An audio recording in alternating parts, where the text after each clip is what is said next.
welcome back to my channel. I hope everyone's having a great summer.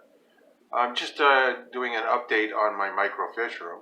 I'm going to show you some videos of what most of my fish are outside, and it's going to be like an ongoing video of progression to see how they've done over the summer, but that's on a later date. But I will show you some underwater footage of when they first went out there. And I'm going to give you an update on what's been going on in the microfish room while all of the other fish have been out for the summer. As you can see, all the swordtails have been moved out for the season. And I've got about a dozen mountain minnows left in here. And I'm kind of hoping they're going to breed for me, being that they're left alone, other than a snail and a few cherry shrimp, and one swordtail fry that I didn't know was in the tank, along with some hidden gems, being some little baby cory cats, which I'm going to show you.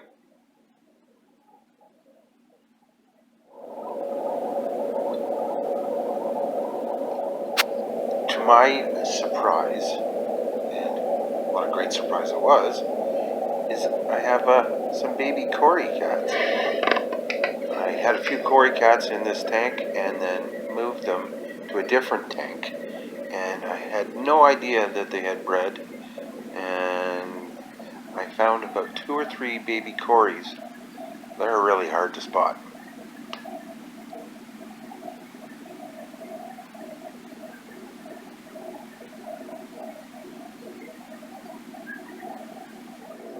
As you can see, the shrimp are just loving all this driftwood. I'm really hoping to see some more shrimplets, or whatever they call baby shrimp. Don't do it! Don't jump!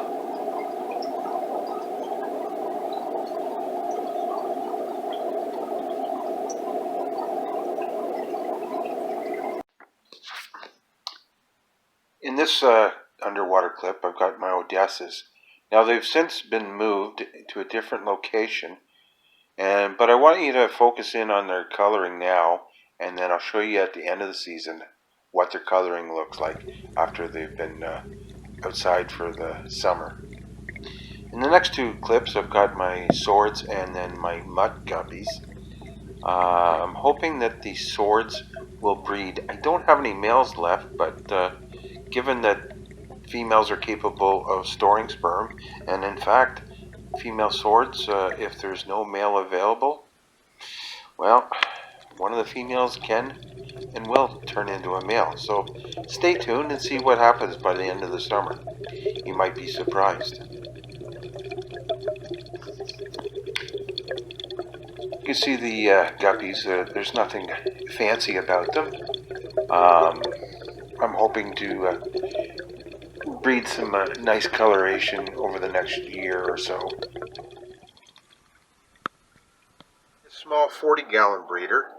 I've got some more mountain minnows, along with some nice little endlers,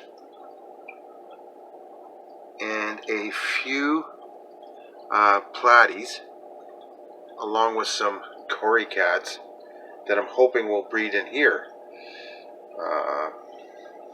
To my surprise, a few of them had bred in the other tank, so now I've got a few tanks with some cories. And as you can see here, fish are doing really well. The platies there's only 3 of them in here, and for the most part they stay pretty hidden unless there's food coming out. I think this 40-gallon breeder is going to turn into a really nice community tank once I get it filled in with some plants.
Bit of a different view from up above.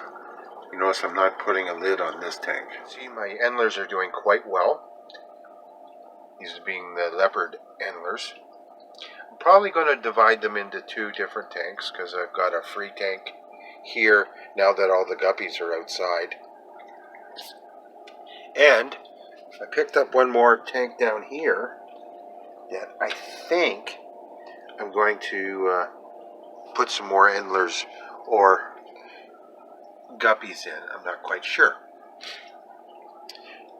Now the swordtails that are outside will eventually come inside. They're going into a brand new tank, and this tank here is going to be devoted mainly to Odessa barbs and a few rosy barbs. I believe the root system on this pothos is just wild.